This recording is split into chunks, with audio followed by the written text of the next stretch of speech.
On the balcony of a restaurant in New York. Tony Stark is having lunch with the eternal Cersei. He suggests cutting to the chase. Why are they going to be fighting again in a day or two? She asks him to let her finish her drink first. Is he serious? At the moment, she's much more likely to pick a fight with the mutants. They are such plagiarists. Returning to life is the Eternals thing. She's not going to make this easy, he decides. A moment later, Echo, the current wielder of the Phoenix Force, flies in to attack her. She drags Cersei high into the air, where fellow powerhouses, Captain Marvel and Thor, are waiting. Cersei is taken out and Captain Marvel informs Stark. The treehouse in New York, the X-Men's current headquarters. Looking out the window, Cyclops asks his wife Jean Grey if that was the Phoenix. It is strange, seeing the Phoenix being an Avenger. Jean, however, is distracted by the angry crowd outside. People have been protesting since it has become public knowledge that the mutants have technology to return from the dead. She can feel their anger and grief. She refers to one young woman, Jada. Thinking, how many times has Jean come back? Her daughter is still dead. What can they say? Jean wonders. Cyclops replies, they tell the truth. It is a practicality. The Five can't bring everyone back, even if they wanted to. And most of all, it's not like everyone has stopped killing mutants. Krakoa. Population 200,000. Somewhere atop a volcano, Nightcrawler meets with his mother Mystique and her wife Destiny. He asks the precog how sure she is about there being a war. She tells him there will always be a war. The precise details are the problem. They are elusive. Orcus are ready, but it's not them. There will always be a war, Kurt repeats.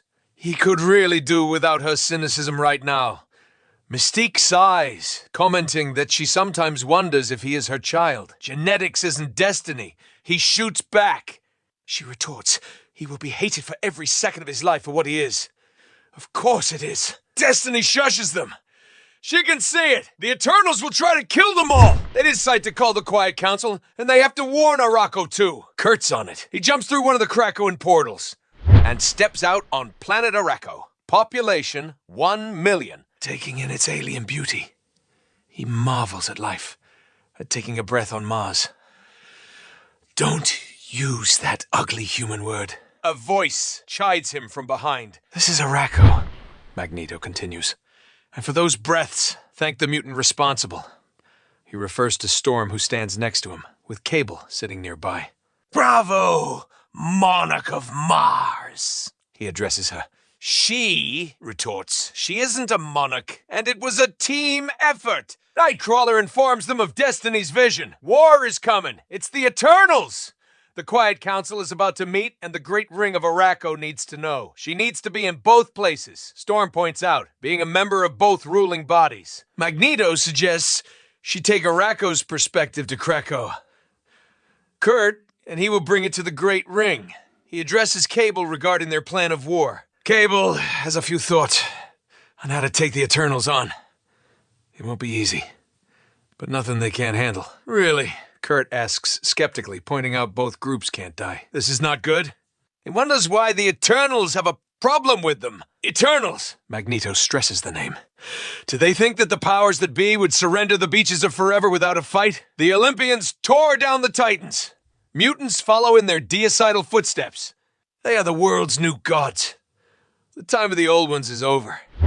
Avengers Mountain. Cersei awakes, shackled to a chair. Iron Man stands in front of her. She asks where she is. Stark explains he is suspicious she messed with him. He needed a safe place to talk. Come interrogate. It's a psychic dead room deep in Avengers Mountain. They can talk safely, and she can't call for help. She reminds him she is a minor psychic, but a world-class matter manipulator. To underscore her point, she changes her gown into her usual costume. With his history, she could give him a stroke if she chose to. Coolly, he replies. Her posturing is just making him more suspicious. Imagine if she were in his shoes. She scoffs. She would never wear any of his shoes. That owner doesn't even have a kitten heel. Assumes she needs convincing. Show her his PowerPoint and hope his transitions are enough to wow her into compliance, Cersei suggests. He protests. It is his own bespoke system, and tells her to forget it. Last month, the Eternals snuck into Avengers Mountain to try some of their cosmic stuff. Only, when the Eternals' mission failed, they told the Avengers the entire truth. Thanos was on Earth and somehow leading the Eternals. And Earth was minutes away from destruction! Cersei admits she regrets that. Stark replies that, if he was in a more giving mood, he'd think that's nice, but Cersei says regret. She doesn't say it was a mistake. She doesn't even apologize. Cersei snaps.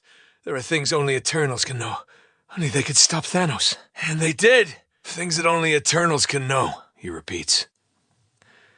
Is this another doomsday they've chosen to hide? He orders her to tell him. She shoots back. He should tell her what he knows. And she'll see what she can do to help. Really. He scoffs. After everything, she just expects the ape in the suit to show all his cards. Really? This isn't the way, a voice announces over the intercom. He is coming in. Stark warns that he will be exposed. She is an untrustworthy telepath. They had a plan. They did. Captain America agrees as he enters, but it's bad. Cersei was an Avenger. They have to show her some trust. The Eternals are gonna war, he states, and asks her to tell them what she knows. Well, she knows that war is significantly more likely now that they have strapped her to this unfashionable and uncomfortable chair. Unamused, he glares, and she realizes he wasn't joking. What is Druig doing? She begins, then demands they tell her what they know.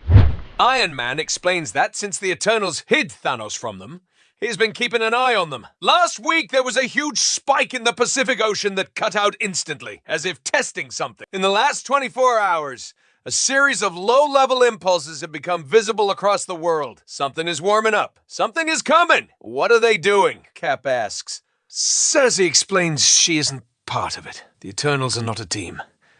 They are a society. A society she and her friends have left. She is not the Eternal they need to worry about.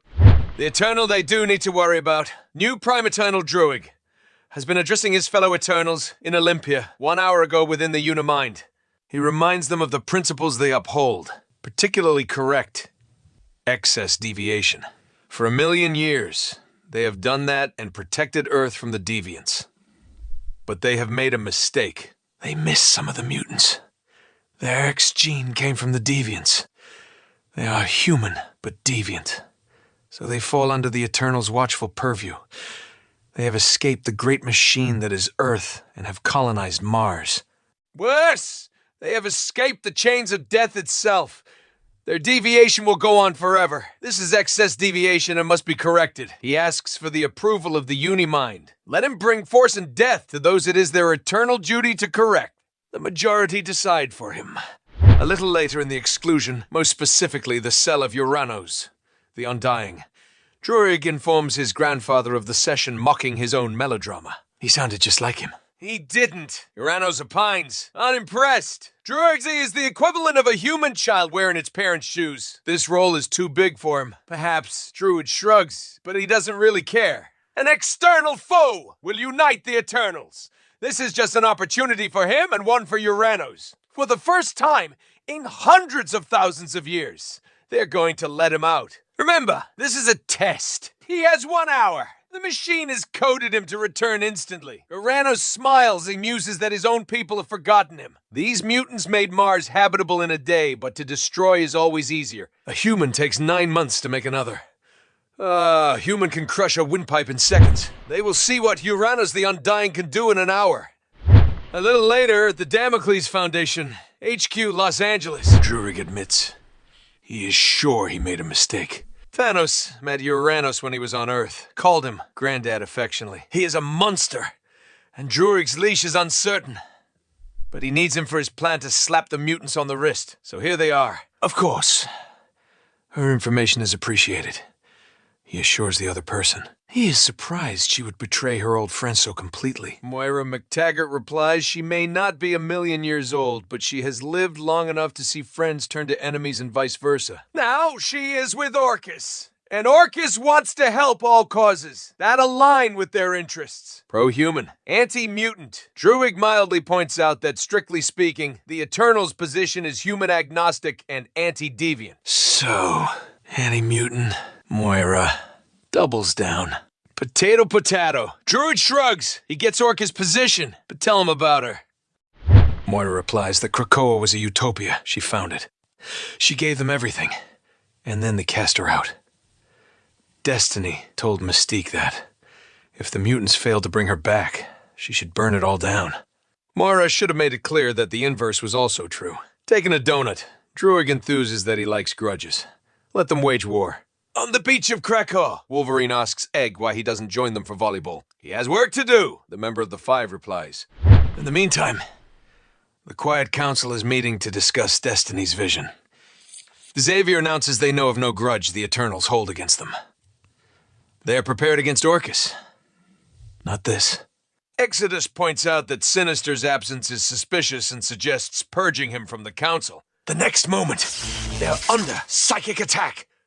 Druig explains to Moira that the Eternals are a psychic species. But the mutants have some of the greatest minds on the planet. The Eternals can't face them individually, but then they don't have to. Half their committed force combined in the Uni-Mind are attacking psychically. The telepaths on the Quiet Council will defend themselves and protect their peers. Psychic warfare above the island, invisible to the world, Druig summarizes. All they need is the mutants distracted and leaderless. A delay, confusion. Moira warns him, the mutants aren't just the council. They need more to create confusion. She did say something about burning, Druig reminds her. Another group of Eternals outfitted with attack armor from their earliest days is attacking the island physically. On Krakoa! Wolverine shouts to sound the damn alarm. The X-Men in New York teleport in and quickly join the battle, led by Cyclops. Moira remarks, the X-Men turning up is less than ideal. Druig points out they have their own transport via that magic person, so it wasn't worth it to deploy their stealth resources to dispatch the gates in New York. Moira muses that a handful of X-Men aren't the problem. Krakoa has a population of 200,000 mutants with mostly weak powers. On Mars, there are over 1 million Iraqi from a war-torn existence, hardened by centuries of siege. And there are the gates from Mars to Krakoa. Druig smirks as he disagrees. 1, they aren't mutants, but deviant. 2, there will be a lot less than 1 million by now. Araco. Nightcrawler teleports to the Great Ring, tells them to get out. Druig continues that the key factor is the nature of their immortality. They are not like Eternals, who will be reborn as long as planet Earth exists.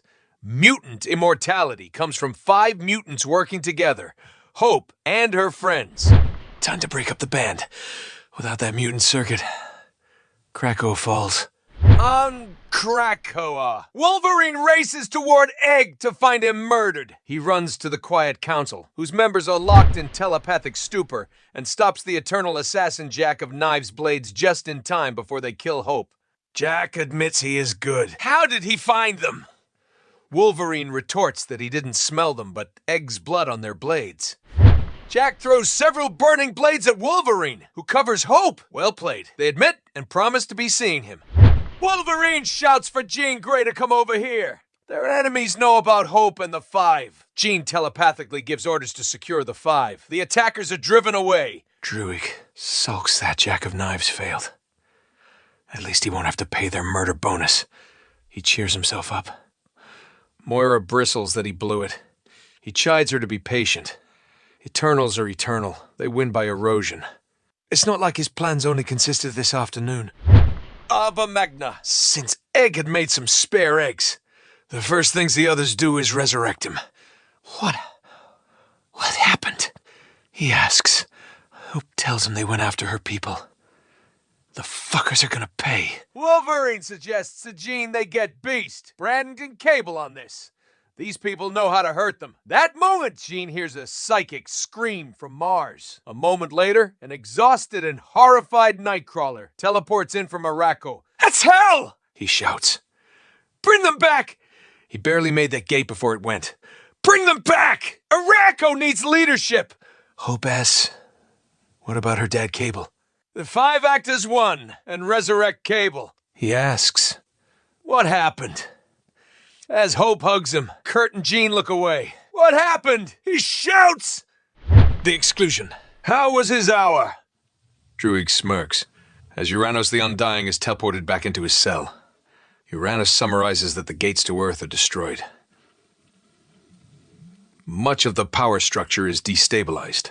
He left a little of his arsenal to distract whoever's left. They won't interfere directly. Druig tells him he is very good in every way, but literally. He knew he could rely on him. Uranus smirks, deducting that Druig's other plan failed. He is gonna have to let him out again, Uranus predicts. Losing his smile, Druig quickly replies that it's not that bad yet. He has Uranus armory, so the Hex can be deployed. That first before sending him again. He walks away grimly as Uranus calls after him to let him out. It will save time. He promises to leave a hemisphere undestroyed. Avengers Mountain. Cersei explains Druig is a lickspittle and will do anything to secure his power. Iron Man informs the others there's been an attack on Krakoa, then interrupts. He is getting those energy spikes again on the western seaboard and a message. The message is from Druig, addressing all humans. He announces that the mutants have overreached and are a threat to all. The Eternals apologize for letting them get so far, but rest assured they will protect humanity as they have done for 1,000,000 years. Human protesters everywhere rejoice as they hear Druig's message. Druig continues asking them not to be afraid of the towering death machines that have appeared off the northern seaboard of the United States. They are not towering death machines. They are the Hex, and they are Eternals.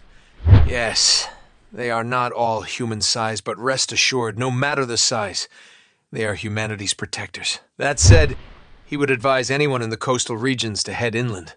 It's possible this may get messy.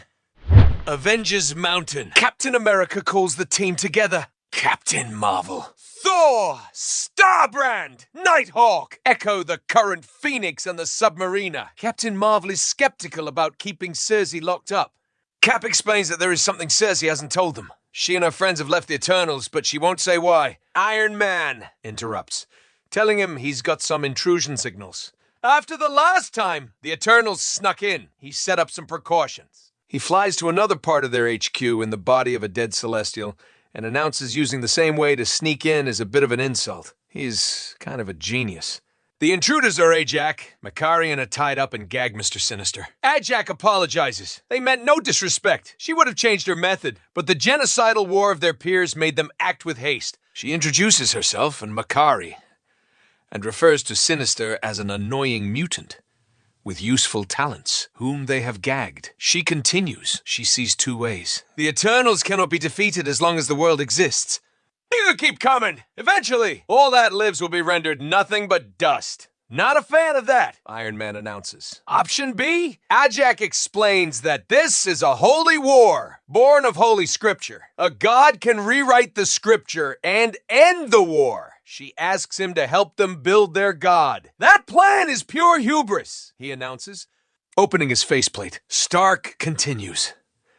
That, speaking broadly, he is pro-hubris. But how on earth do they think they can make a god in a few hours? Ajak tells them to look around. They have everything they need. Who is the hero? They will find out.